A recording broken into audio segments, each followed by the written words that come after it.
Sa inyo lang, question and answer lang tayo. First question, Marisol Abdurrahman, GMA News. Mic, please, mic. Yes, Hindi ko okay. matakpan yung camera. Ngayon po yung last day of deliberation sa budget. Although they're still hoping na magpapakita po kayo. If first come to worst na talagang mapako na po sa 733 million lang po ang ma-approve. What can the OVP do with that budget, ma'am? We will see. Sinabi ko naman na noon, no, yung rason kung bakit hindi na kami mag-participate sa budget deliberations ng Office of the Vice President dyan sa House of Representatives. Dahil nga sinabi ko na dalawang tao lang naman yung nagde-decide dyan, Congressman Zaldico and Congressman Martin Romualdez.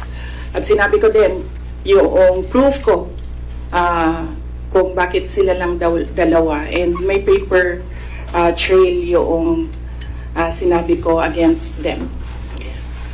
So 700 million, we will see kung ano yung maiwan, and then we will work around that budget of the Office of the Vice President. Pero definitely, tutuloy pa rin yung trabaho, anuman ang budget ng Office of the Vice President. But then again, ma'am, hindi pa naman po yung final kasi di ba meron pang sa Senate. So, hahabulin nyo ba, ma'am, sa Senate? Kayo ba ay magpapakita na doon during the deliberation? Yes, meron. Nag-aantay kami ng schedule galing sa Senate for the plenary budget hearing ng Office of the Vice President. So, a-attend kami doon.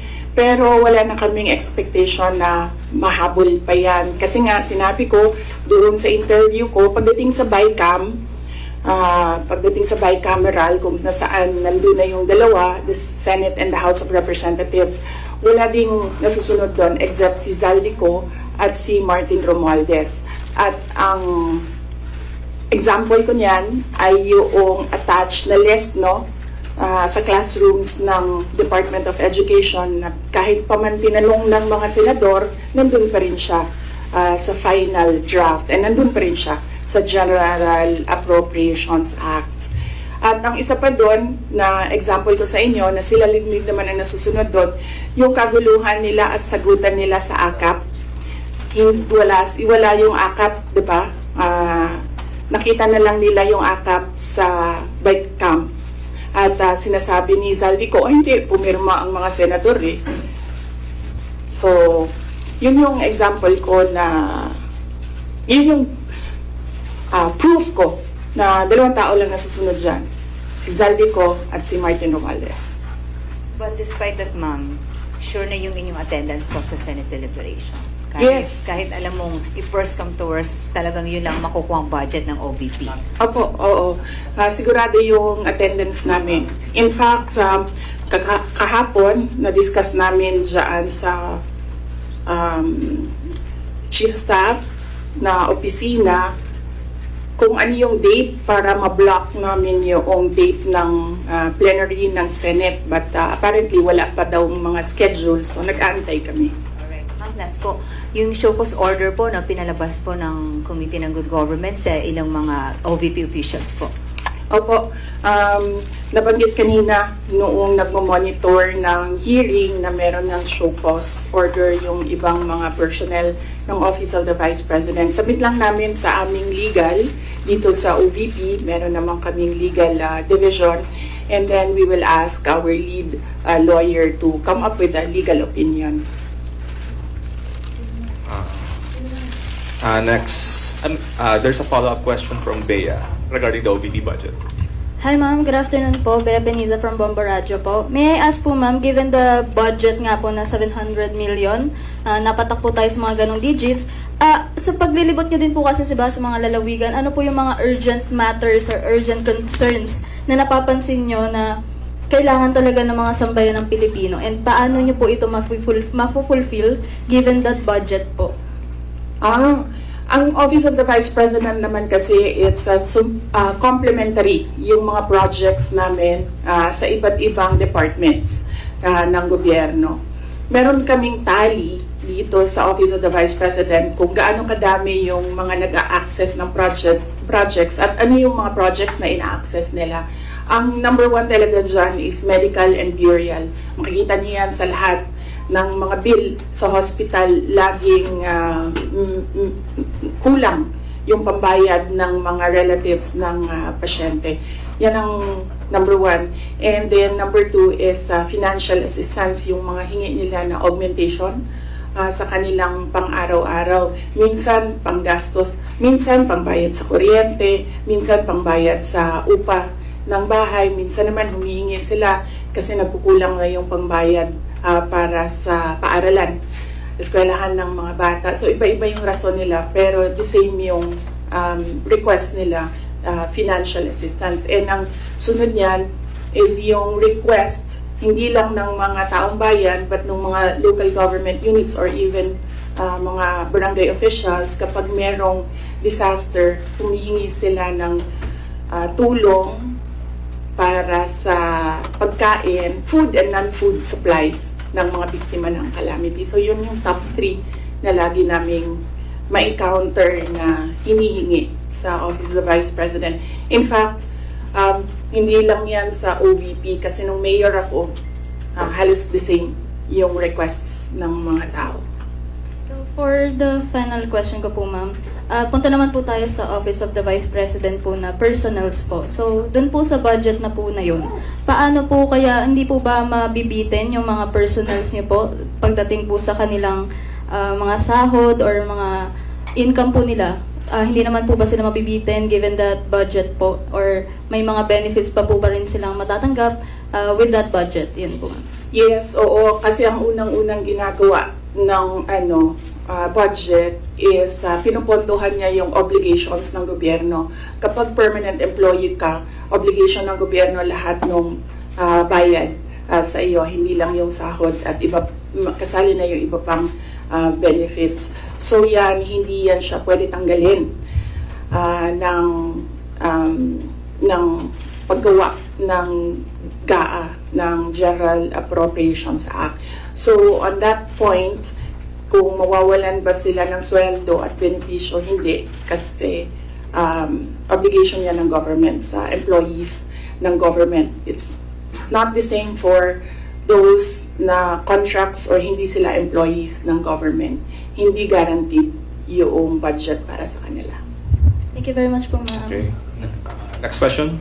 Bongs, magsimbol, Raptor.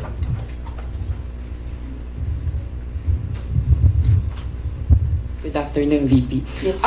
VP, as we're speaking right now po, mayroong ongoing House probe. Actually, minutes ago, former Undersecretary Gloria Mercado says you gave her envelopes containing 50,000 each from February to September 2023 when she was with HOPE, or the Health Orchestrate Positive Learning, a DepEd project. She believes it could be to influence her decision as HOPE. Your response po? Dapat siguro kung mag-akusa siya ng ganyan, dapat may papel siya. Tulad ng ako, pag inaakusahan ako, pag sumasagot ako, binibigay ko yung papel. Gloria Mercado is a disgruntled former employee of the Department of Education. She was let go because of loss of trust and confidence sa Office of the Secretary. Una niyang ginawa, well, hindi ko alam kung anong nauna, pero naka-strike 2 siya sa akin. Ang una niyang ginawa, nag-solicit siya ng 16 million pesos sa isang kumpanya on paper using my name without any authorization from the Department of Education. Bibigay ni JC sa inyo mamaya yung papel. Nakalagay doon. Pangalawa, noong nag-school visit ako sa Cebu, merong lumapit sa akin na teacher. Sabi niya sa akin, Inday Sara, masakit sa loob namin na mga teachers kami na nasa field. Tapos merong humahawak ng teacher items na wala dito sa aming probinsya o wala dito sa aming region. So, pinakwento ko siya. Iyon naman yung purpose ng aking mga school visits, diba, sa iba't ibang lugar naman sa. Sabi ko, one-on-one tayo, kwento mo lahat sa akin. And then it turned out, ang HR mismo ng Department of Education, our undersecretary, took a teacher item from Region 7, nilagay niya sa central office for a non-teaching task. Ginawa niyang executive assistant niya. Ang apelido nun, Villar. Meron niyang paper trail. So, nung bumalik ako sa central office, tinanong ko, totoo ba na meron tayong teacher item galing sa Region 7 na nandito sa atin? Totoo daw, nasa HR. HR pa mismo ang gumawa ng parang injustice sa teachers namin sa field. So on that second point, hindi ko na pinalampas. Sinabihan na siya na there is loss of trust and confidence. And you should go. And then she said na, pwede bang mag-retirement na lang ako instead na paalisin ninyo ako. Kasi ang tagal ko na, matanda na ako. And then sinabihan siya, okay, sige. You go. So she's a disgruntled former DepEd employee. At yan yung dalawa na rason kung bakit siya pinaalis. May papel yung 16 million na solicitation niya. May papel yung teaching position sa Region 7 na kinuha niya. And my experience sa kanya, ayoko, factual lang ako ayoko atakihin yung pagkatao niya. Pero when she was HR of the Department of Education, meron kasi akong time dyan for our USEX and ASEX na hindi execom.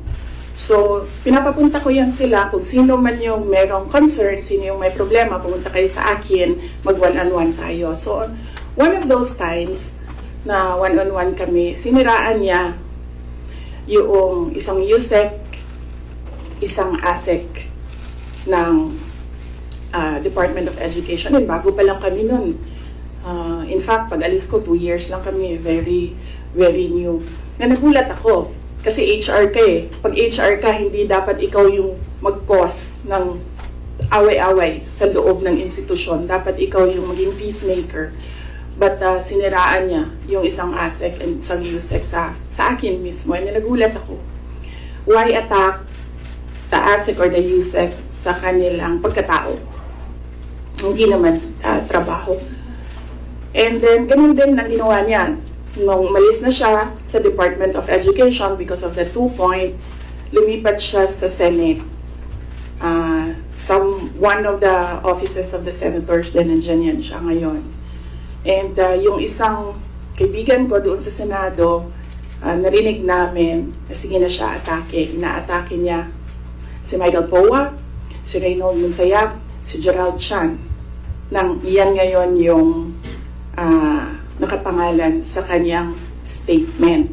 Kaya kami, nung nagbasa siya kanina ng statement, hindi na kami nagulat. Kasi naririnig na namin sa opisina, dyan sa Senate, yung mga pinagsasabi niya after she was let go. I think,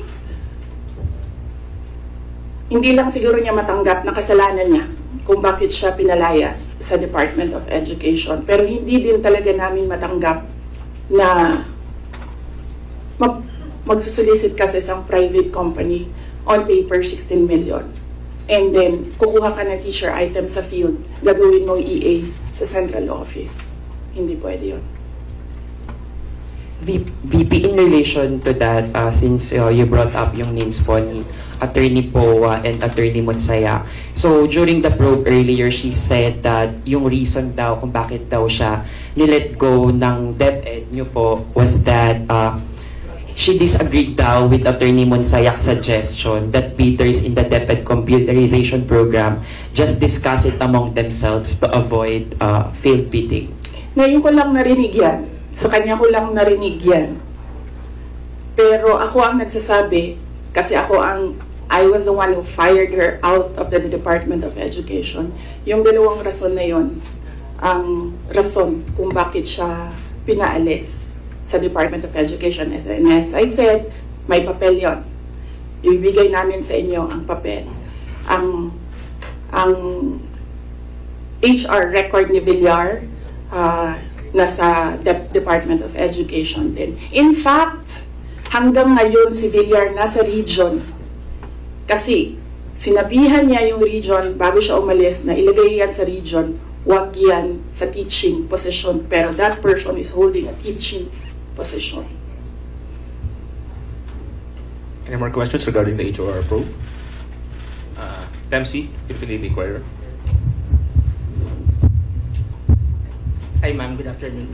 Regarding din sa probe, kasi apparently parang there was a response from some of the congressmen about yun nga, yung sa, dahil wala nga po kayo ngayon doon, won't you ever attend the House probe naman? Parang, is there a chance that you might still appear there or at least, kumbaga parang have any other responses, in responses na sinasabi nga nila na hindi raw po kayo ma-attend doon sa mga ongoing na inquiry ngayon relating to the alleged anomalies during your time mo sa budget. Opo. Nasabi na po namin doon sa opening statement ko kung ano yung sa tingin ko ginagawa ng House of Representatives. And lahat naman sa mga sinabi ko, meron kaming basihan. At sinabi ko doon na what they're trying to do is they're trying to make a case for impeachment. Kasi last year pa yan nila gusto talagang gawin. They're trying to make a case for impeachment. Dahil wala silang ebidensya, ang ginagawa nila, nag-fishing sila dito sa mga tanong sa loob. Kung maririnig nyo, o di ba mali? Di ba mali? Ginagano nila yung sumasagot na COA resource person. And of course, ano lang ba ang rank and file? Siyempre, congressman yung kaharap mo. E di sasabihin mo, oo po, may mali. When in fact, ilang beses na kami sumagot, we are fully cooperating with the audit process and we are answering and filing our comments in all the cases before the Supreme Court. In fact, kung mag-file ba sila ng kaso pa, sasagutin namin yan sa korte, pero hindi doon. Kasi kung gusto nila mag-impeach, huwag nila kunin sa akin sa mga bias na tanong nila sa akin ang gagawin nilang impeachment. Kanina, sa tanong mo kung a-attempt pa ba ako, we take it one hearing at a time. So, when we receive an invitation, we study. Una-una, pinapadala siya sa legal, pinag-aaralan namin, dinidiscuss namin dito sa opisina with the personnel. And then, tinatanong namin yung mga personnel. Like in the case of this invitation, nakapangalan na sila doon and hindi na pwede ang authorized representatives. So we sit down with them and we ask them, ano ba ang gusto mong gawin? So depende sa sagot, yun ang sinusuportahan namin. Ako as head of the agency, sinusuportahan ko kung ano yung gusto. Right now, walang gustong pumunta doon sa kanila. Kasi ang concern ng lahat is yung pamilya nila. Sa kanila daw sarili, walang problema because they are government employees. So, makakasagot sila. Ang hindi daw nila makontrol is yung paninira sa pamilya nila. At yun ang concern ng lahat ng employees ng dito ng Office of the Vice President. And sabi din ng legal namin, there are valid legal points or legal questions sa nangyayari na hearing, which is the contempt of the letter to Congressman Joel Chua kaninang umaga. Unang-una doon, yung privileged speech mismo ni Congressman Valeriano nagsabi ng unverified claims. So paano ka maggagawa ng hearing based on unverified claims? Hanapin mo muna yung mali, tapos ka mag-hearing. Hindi yung doon mo hanapin yung mali sa hearing. Pangalawa, ito yung punto ko nung last akong pumunta sa kanila. Nakalagay sa batas, nakalagay sa constitution natin. inquiry in aid of legislation. Hindi siya gumamit ng investigation. Sabi niya doon, persons, the right of persons shall be respected. Hindi siya nagsabi ng witnesses. Pero pagdating mo sa rules sa loob ng House of Representatives, rules nila in aid of legislation, ginagamit na nila interchangeably. Inquiry and investigation, persons and witnesses. Mag-decide muna sila, ano ba sila doon, korte o hindi? Hindi naman sila korte. Paano ko nasabi na gumagalaw sila na parang korte? Nilagay nila doon. The rules of court are supplementary to these rules. So, ibig sabihin, gumagamit na sila ng rules of court. Ang ginagawa nila doon na is an investigation that is akin to the judicial process na ginagawa ng NBI, na ginagawa ng DOJ, na ginagawa ng mga piskal. At isa pang punto namin doon sa sulat ay ano yung pangatlo? Kalimutan ko na. Pahingin tubig, sir.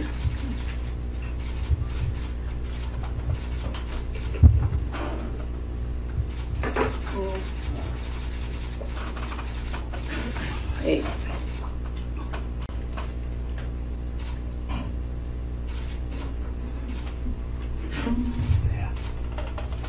Napagod ako sa kakasulat nito kagabi. Ano oras ito? Pinadala ko. 12:35 a.m. Ito na. Thank you.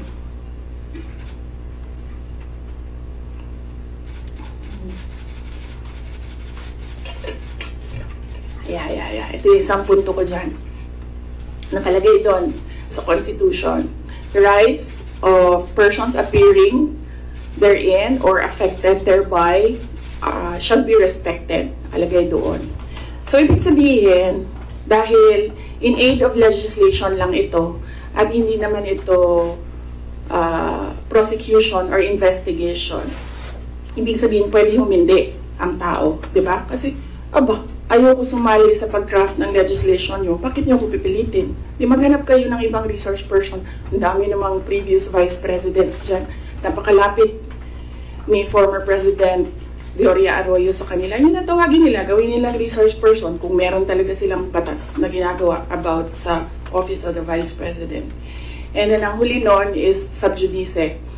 Ang daming questions nila na kaparte ng 3 cases na final sa Supreme Court na dapat hindi pinag-uusapan sa labas ng korte. At yung huli, sinabi namin paulit-ulit, nandun kami sa loob ng Commission on Audit. Nag-participate kami sa audit process. Kahit na yung audit na yan, dumating lang yan pagkatapos nila na mag-usap ng Makabayan Block at ni Speaker Romualdez na atakihin ang confidential funds. So, masagot pa rin kami kahit alam namin kung ano ang motibo sa audit. So, yes. Anong tanong mo, sir? Kalimutan ko. Yun lang po. Yes, sir. Next. Out of security concern na rin ng ibang OVP officials and employees kung bakit na rin hindi you prefer not to go to the inquiry sa House. Security, physical security nila, personal wala naman kaming problema sa security. Wala akong narinig na gano'n, na comment galing sa kanila. Lahat nagko-comment na maawa sila sa mga anak nila. Okay, so out of family. Next question, Red Mendoza, Manila Times. Good afternoon po, Ma'am. Red Mendoza po from the Manila Times. Ma'am, si Congressman Jill Bongalon of the Ako Bicol Party List said na kung hindi naman daw po kayo interested sa trabahong ito, mag-resign na lang daw po kayo. Sabi din po ni Kong David Suarez, Deputy Speaker David Suarez, na most of the congressmen felt na the Vice President, kayo daw po, with all due respect, ma'am, sabi po, mag-resign na lang daw po kayo kasi parang hindi kayo interested sa trabaho, ma'am. Ano po ang inyong masasabi dito sa sinabi ng quote-unquote young guns of the Congress? Oo. Actually, kung mapapansin nyo, hindi ako nakikipag-usap sa kanila. Nakikipag-usap lang ako kay Zaldico at kay Martin Romualdez. Pero pagbibigyan kita, Ren? Yes po. Yes, pagbibigyan kita. Gusto nila mag-impeachment, diba? So apparently, pakiramdam ko at sa tingin ko sa mga nangyayari, wala silang kaso for impeachment. Kaya sila nandyan. Kaya sila sige hanap ng kung ano ang gagamitin nila. Ngayon, ang track ni Franz Castro, ni Trillanes, is impeachment. Gumawa sila ng isa pang track na resignation. Parang kapalabas nila, impeach ka namin for wrongdoing, whatever. And then, itong isang grupo na ito, umalis ka dyan. Kasi kapag hindi ka umalis, kapit-tuko ka. Pero, hindi naman kasi ako sasagot sa Young Guns. Dahil, kailangan ko sumagot sa 32 million na bumoto sa akin. Hindi sa isa or dalawa na tao. Kaya, hindi ako aalis dito. Dahil nilagay ako ng mga tao dito, believing that I will work for the country. And that is what we did. We worked. Follow-up lang po, ma'am. Kasi pakiramdam daw po nila, ma'am, meron daw po mga section ng 32 million ang nawalan na po ng tiwala sa inyo. And specifically po, from the Marcos loyalists who voted you po with the tandem of your ex-friend, President Bongbong Marcos. Ano pong inyong pakiramdam po, ma'am, na parang yung iba po sinasabi ay quote-unquote nabudol dahil sa inyong tandem, ma'am? Hindi ko nasasagutin yan. That needs a sit down. Next. Next question. Ms. Giselle. Alright. GMA News Online. Good afternoon, ma'am. Regarding your Calaguas trip po, ma'am, can you give any clarification regarding this? Kasi may mga nagsasabi daw po na during or before no House plenary deliberations, nag-beach trip daw po kayo. Doon ako sa Calaguas. Isasagot ko nga sana yun doon sa isang question, no? I visited island barangays, and kung tatanungin niyo ako, ano yung problema? Unang-una, ganun pa rin, access to medical care. Dahil island barangays sila, usually pag nagkakasakit daw yung mga tao doon, hindi na nagpapagamot. Doon na lang din sila namamatay. Then pangalawa, internet access. Kuryente, wala silang kuryente doon, generator ang gamit nila. Pag walang capacity para gumasto sa gasolina, wala talagang kuryente doon sa gabi. At pangatlo, yung malinis na potable water. Kasi kumukuha lang sila doon sa tinignan namin. Kumukuha lang sila doon sa parang tubod gani. Spring. Spring. So, yes. I think, nabasa ko naman yung report ng Philippine National Police. Accurate naman, tama yung lahat. Ang report nila. 6:32 was it na umalis ako doon sa Calaguas. Ng Monday po, ma'am. Ng Monday, yes. 6:32 ng Monday, umalis ako doon. Ang budget hearing started 10 a.m. So tama din ako. Walang budget hearing na nangyayari at 6:32 a.m. Walang congressman magigising ng 6:32 a.m. para magtrabaho. Ang gumagawa lang ng ganyan ang mga executives na hindi natutulog para magtrabaho. So at by the time na nag-hearing sila sa budget, 10 a.m., nandun na kami sa Vinson's poblasyon. Umiikot na kami doon sa iba't iba nilang landmarks sa Vinson's. I'm happy na dahil sa aking pagbisita doon ay na-highlight ang Calaguas Islands. They need more visitors there kasi karamihan sa kanila they depend on tourism na nangyayari lang kapag summer kasi medyo malayo yung boat ride tsaka choppy yung balod nila. Ano sa'yo? Maalon. Yes. Next question, Mr. Jason Rubigo, SMNI. other topic? Yes. Baka may question pa sila tungkol sa Any other follow-up questions?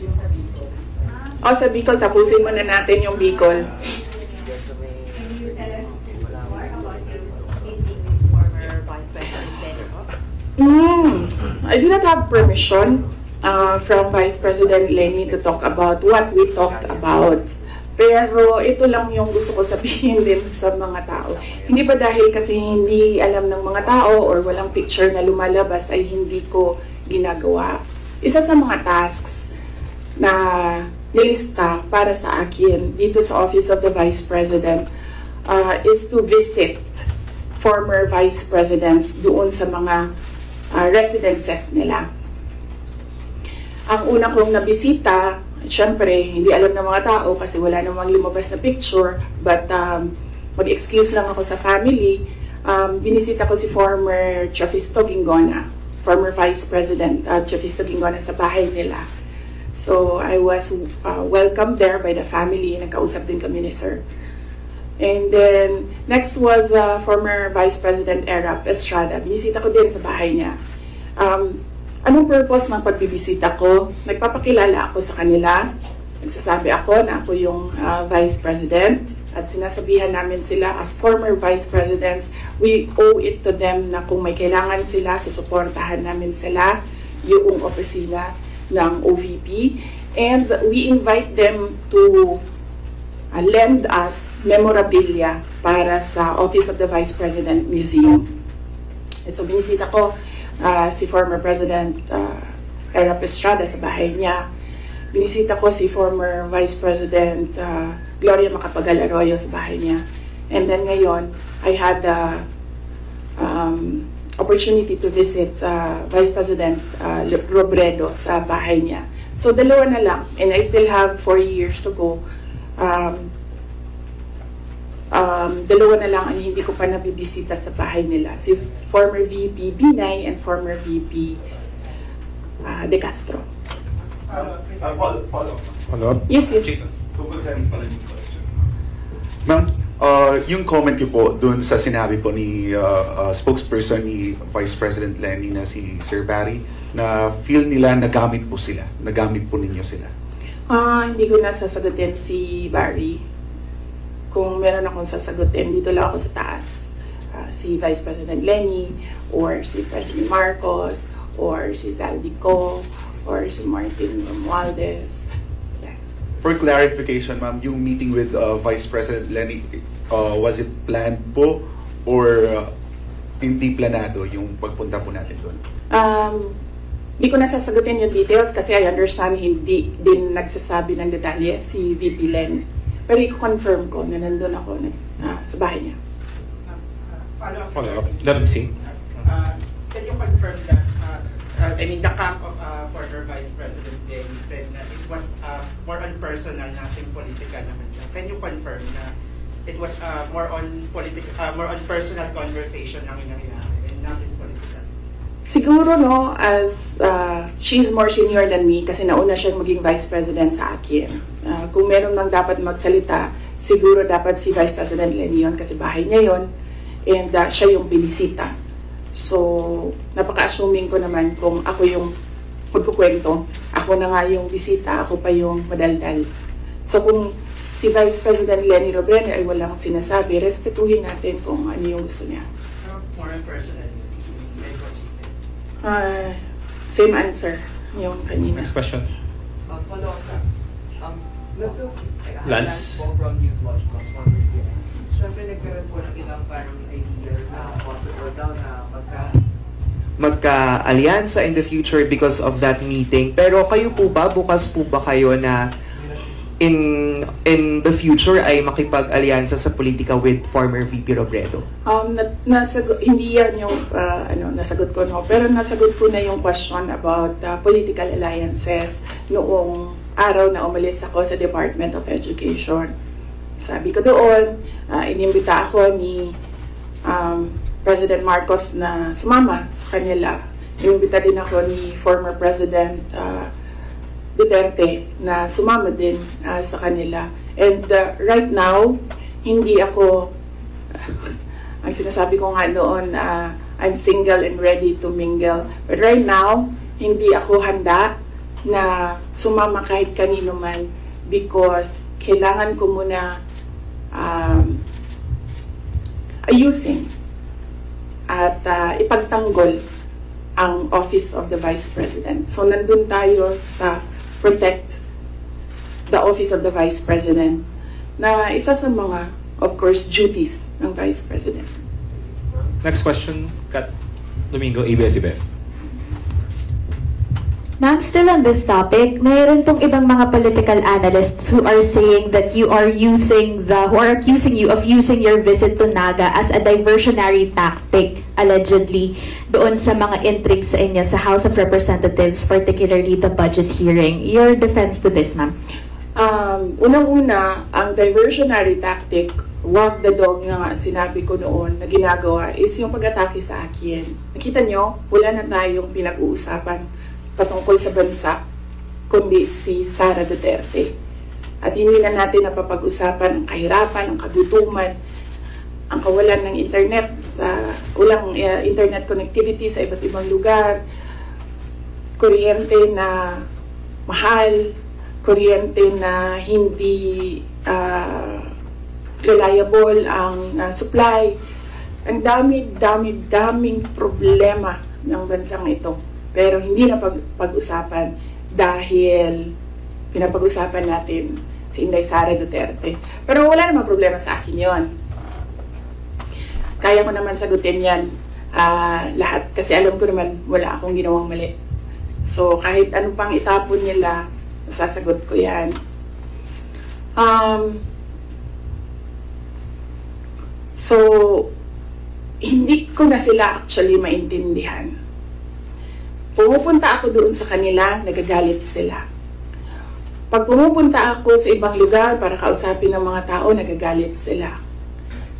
Yan yung sinabi ko kagabi doon sa bahay namin. Hindi ko na maintindihan. Galit sila sa lahat ng ginagawa ko. Kausapin ko yung multisectoral groups, nagagalit sila, diversionary tactic. Hindi ko naman inimbento yung fiesta ng Peña Francia doon. Talaga namang totoong merong centennial coronation mass ng Our Lady of Peña Francia. At inimbita ako doon. Sinabi ng kaibigan ko, gusto niyo bang, because this is a milestone, it is historical, gusto mo bang sumali sa misa para alam mo kung anong ginagawa ng mga locals at paano ano yung klase yung devotion ng mga tao sa ina. So sabi ko, oo. And then, syempre, may kaibigan naman ako sa Naga. May mga kaibigan ako sa Naga. So binisita ko sila. Kasama nung aking pagpunta doon. And syempre, nandoon na kami. Malapit na ang daet. Sabi ko sa mga kaibigan ko sa daet, magkita tayo. And then pagdating ko ng Vinsons, pumunta si Mayor sa akin, sabi niya, meron kaming Takbuan Festival na nangyayari ngayong week na ito, doon sa kanila, Takbuan Festival. Apparently, ito yung festival ng birthday ni Wenceslao Vinsons. So, masaya ako na nagkadugtong-dugtong yung mga schedule na kung saan meron akong mga natutunan at meron akong mga nakausap na mga tao. Ang hindi ko lang nagawa doon, hinabol ko, inattempt ko habulin yung OVP Satellite Office sa Legazpi.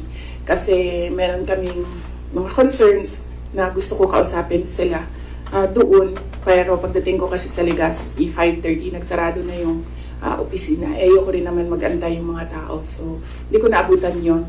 Yun ang hindi ko nagawa sa itinerary ko doon sa Bicol region. So, hindi ko na alam. Galit sila kung makipag-usap ako sa tao. Galit sila pag pumunta ako doon sa kanila. Hindi ko na rin alam. Kailangan ko ba magpaalam? Kakain na ako? Aalis na ako?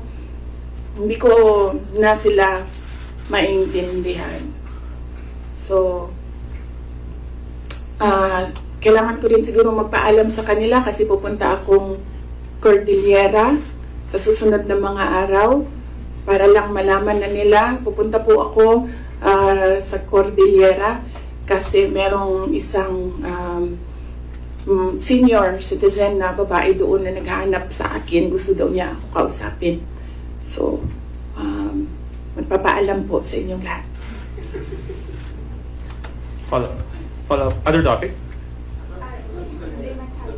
Follow up because red. Confirm lang po ma'am kasi may isang online news website, Politico. Paki-confirm lang po to if it's true or not. Si Rex Anthony Villegas daw po, yung sinasabi po ba ninyong kaibigan?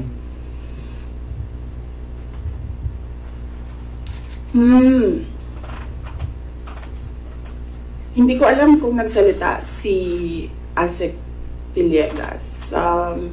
Hindi ko, sorry, I have no information right now kung ano yung sinabi ni Asek Villegas.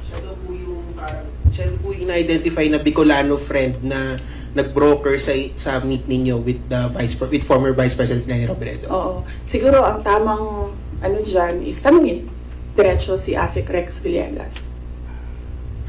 Other matters? From our friends from the Foreign Correspondent Association of the Philippines, Mr. Ken Sasaki, Japanese News Bureau. Good afternoon, ma'am. Hello. You understand Tagalog? That's No? so sorry for Japanese So, news. how did you understand my answers earlier? sorry, just It's Go okay. ahead. Go ahead, Sasaki-san. Oh, I love Japan. thank you. It's my favorite country in the world. Yes. Next to the Philippines, because the Philippines is given already because I live here and this is where I die. But countries to visit, number 1, Japan. I also love your country. Thank you, thank you. You should visit Calaguas. Yes, I Beautiful. did. I did. I love it. Oh, you did? You've been there? Yes. Oh, so beautiful. Yes. I've never seen any beach as beautiful as Calaguas. Go ahead, Sasaki-san. Yes, sorry. Recently, your father publicly said that from one family, one president is enough. Do you agree with this?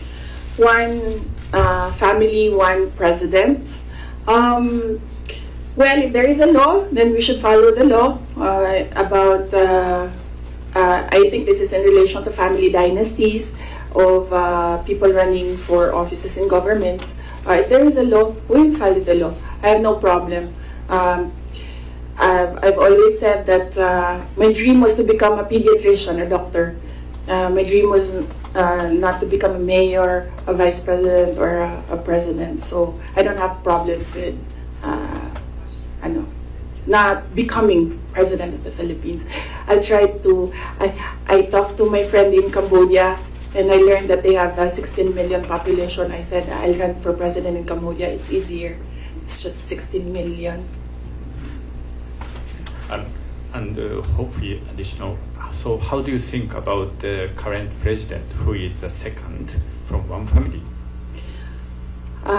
Well, there is no law prohibiting family members of former presidents running for president. So when he ran, he was well within his right to run for president. Thank you. Thank you. Next question. Solid. Thank you, sorry. We know we have asked this to you a lot of times and we'll be asking you this again. Kasi katubi lang may sinabi rin si former Senator Trillanes ang articles of impeachment. Sino ba sa tingin mo ang talagang nasa likod nitong ugong-ugong? Kasi kami, we always ask the Congress. Ang lagi nilang sinasabi kung meron mga impeachment, naririnig nila, sa'yo daw po. So sorry, we have to ask you again, ma'am.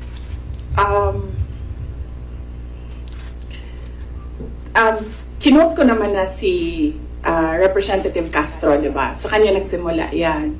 I-quote ko ulit para meron akong mga notes ng quotes dito eh.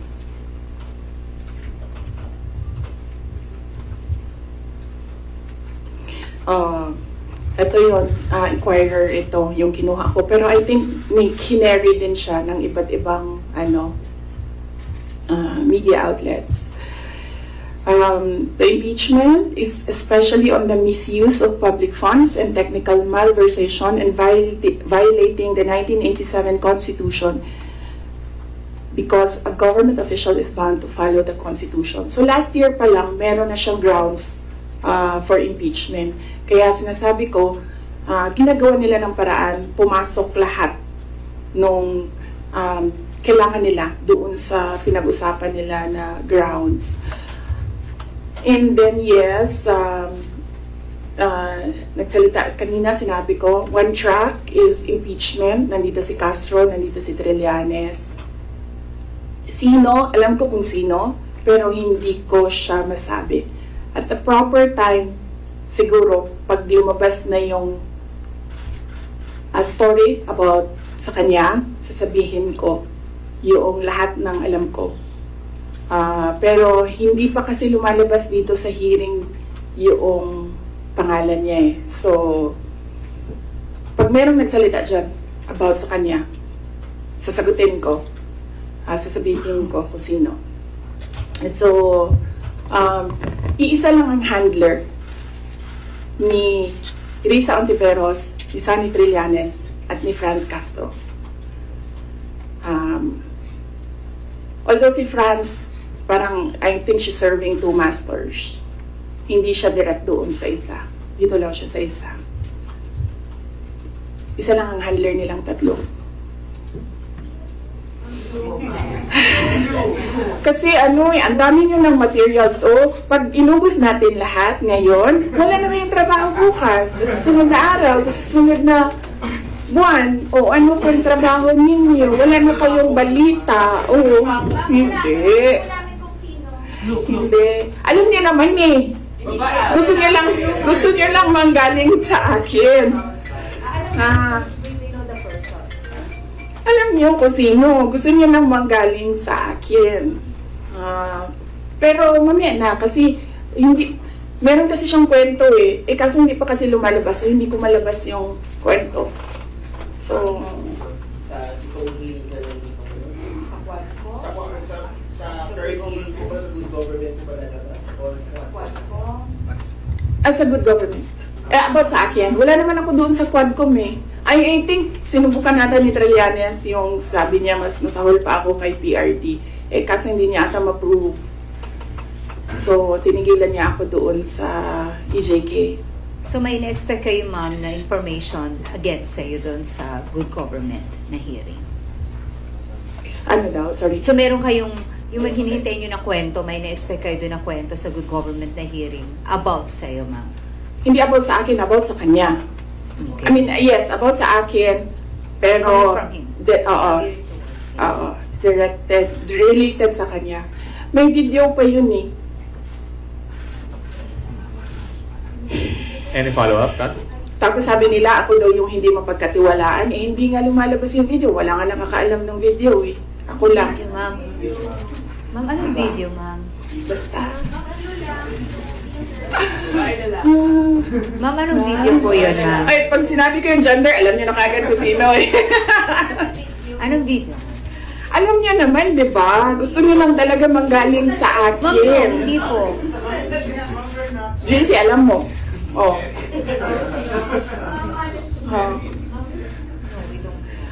Antayin natin. Mahaba kasi yung kwento sa kanya.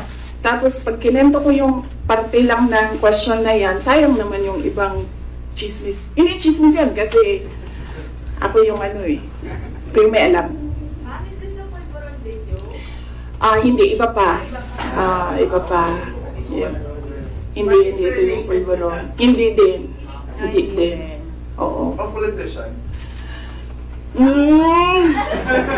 Wala na bang question? Ano na ito? Fishing na ito. Fishing. Ma'am, yung topic na lang ng video about saan lang. Next question na. Maraming salamat.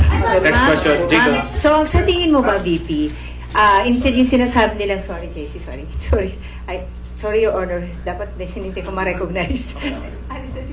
So, ang sinasabi mo, VP, imbes yung sinasabi nilang you're making diversionary tactics, ikaw yung nagiging diversionary tactics nila. Ako yun. Kasi, tingnan nyo, Sa totoong problem. ako mayor ako ng 3 terms. noong simula ng term, pinag-uusapan na kaagad namin ng council yan. Ano ba ang landmark legislation ninyo for these 3 years? Nakikita niyo ba na meron silang landmark legislation? Wala. Inuubos nila yung oras ng mga tao. Kita niyo yung mga tao sa DepEd, wala na nagawang trabaho yun. So, kakaupo nila doon. Inuubos nila yung pera ng taong bayan dyan sa mga hearings nila going after me. And wala silang pake kasi ang gagawin lang nila is magbigay ng pera kung saan-saan. Kasi wala naman kasing projects na masasabi natin. Ang sa amin yan, pag umuupo ako, ewan ko lang sa iba, ako, nung mayor ako, pinag-uusapan kaagad, ano ang big ticket project ng 3 taon na ito? Ano ang landmark legislation ng taong ito? Kasi yun yung gagamitin namin para ma-re-elect kami. Diba? Yan yung sasabihin namin, kita nyo, may landmark legislation tayo. So, dapat kasi pag upo mo, ganyan yun, diba? Sasabihin mo sa mga tao, in 6 years, pinakamayaman na ang Pilipinas, in 6 years, ganito, may security, dami kang. And then lahat ng trabaho mo, papunta siya doon para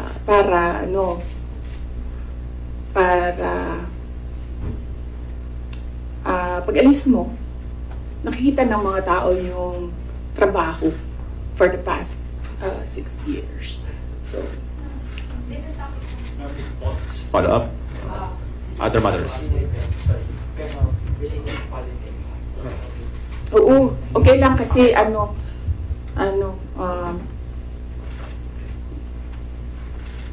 niyo yung traffic para pumunta dito. So, kunin niyo na lahat. Thank you, Kunin niyo ma'am. na lahat ng mga kailangan ninyo. Ma'am. Wag lang about siya. Okay.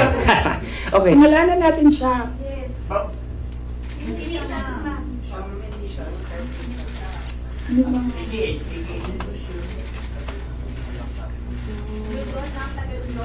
Wala pa akong... Siyempre, wala akong code name para sa kanya eh. Sinasabi ko diretso yung pangalan niya pag ginalibak na ko siya. Okay. Ma'am, COC filing na po next week. Will you be endorsing like senators? Or may Senate slate po ba kayo? Sa ngayon, wala. Wala akong Senate slate, wala akong senators. Kasi nga sabi ko, nakatutok kami defending the office of the Vice President. I feel that that is my primary duty right now, to defend the office. So, nakatutok lahat ng effort ko doon. Pero, we'll see. Malayo pa naman kasi yung kampanya. Sa February pa siya magsisimula. So, tingnan natin, baka pagdating noong February, medyo maluwang na and pwede na mga kampanya. Last. Pwede ba? Sorry, when you agreed to run with President Marcos in 2022, did you ever imagine yourself being at the center of controversies and even impeachment rumors less than halfway into your term? Kasali yan sa sit down. Next na yan. Yes, ma'am. Mrs. Cheryl, follow up. Sorry. Ma'am, you previously said po na 3 Dutertes will be running for the Senate. Magtutuloy po ba kaya ito? Naku, hindi ko alam. Basta naririnig ko lang siya sa mga grupo nila, mga tao na nakapalibot sa kanila na tatakbo daw, naghahanda, tumakbo. Hindi ko lang alam kung sasabay-sabay silang tatlo. If ever, ma'am, you'll be supporting them po? Yes, of course. Nandito ako para sa kanila. In fact, nagtanong na ako sa kapatid ko sa slate doon sa Davao City, pati yung mga konsehal, tinanong ko sila. Sabi ko, meron ba akong matutulong sa inyo? And then they all said na, wag ka nang tumulong dito, kami nang bahala. Naiintindihan namin na mas marami kang problema kaysa sa amin doon, dito sa Davao City. So, okay lang sa amin. Okay lang kami. Yan yung sagot nila doon. Sorry, ma'am. PDP has allied with 3 parties. Ang HNP po ba ready to ally with the PDP?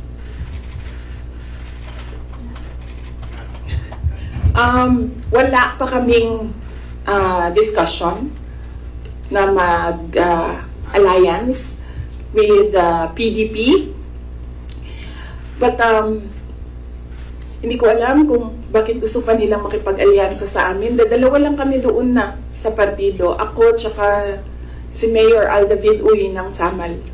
Kami na lang dalawa na nandoon sa partido. Sa HNP, yes. Last question, Kat Domingo. Ma'am, you had a family dinner, I think, or lunch. Complete family. May photo po. PRRD, your mom, Mayor Baste, Congressman Pulong, and you, I think, in Davao City. What was discussed there politically? Ano rin po yung advice sa inyo ni PRRD when it comes to defending the office of the Vice President right now? And thirdly, meron po bang mga humihingi ng endorsement nyo for the 2025 midterm elections? Okay. Meron bang humingi ng endorsement? Wala naman for the 2025 midterm elections. Ano ang advice ni PRD in defending? PRD, talaga, iniisip niyo, magbibigay ng advice yun. Yan, sasabihin lang nun, sapakin mo na yan, suntukin mo na yan, sunugin mo na yan. Ganun. PRD is a jarhead, no? Alam naman natin lahat yan. So, kung pupunta kay PRD, ang ma-expect mo doon ay galit, sigaw, at volcano eruption, ganyan. Ganyan. So wala siyang advice defending the office of the Vice President. Ano pa ba yun? Nag-discuss ba kami ng political? Wala kasi matagal yung discussion about family. Nag-rundown kasi sila isa-isa sa apo, yung mag-asawa or mag-ex. Sorry sa mga girlfriends. Nag-rundown sila sa mga apo. So, inisa-isa nila from the eldest apo, anong nangyayari, anong ginagawa, and then sunod na apo. So, lahat ng parent sumasagot. Like, PZD answered para sa mga anak niya, and then Baste answered para sa mga anak niya, and then ako ay answered para sa mga anak ko. So, yun yung nangyari. So, medyo mahaba yung discussion kasi marami silang tanong regarding sa mga apo nila. Ay nako, si PRD, pag sinabihan mo ICC, sasabihin niya sa'yo, babarilin ko sila lahat. So yeah, no, wala. There's no talking to PRD. Pero si PRD mo, parang nagsasabi lang, hindi siya yung ako. Kasi may Sir is tapos. Oh yes, oo. Ang lagi lang kasi nasa kanya is yung mga anak ni Baste, ni Mayor Baste.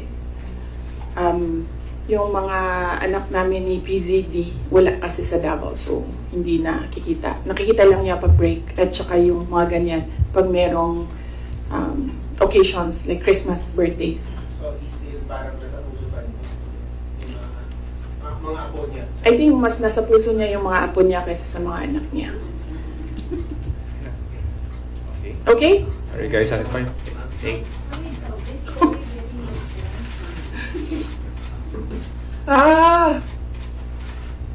Wala naman kasi talaga akong ginawang mali.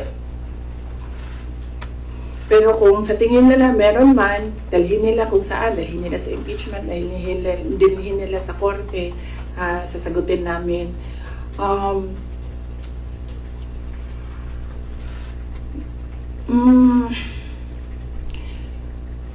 Yun. Kaya ako very casual kasi masasagot ko kasi lahat ng sasabihin nila. Minsan lang, hindi ako nagsasalita. Kaya mukha siyang walang sagot. Kasi minsan, ayoko na rin magsalita kasi nakakapagod na sila. Nakakapagod yung galit nila actually.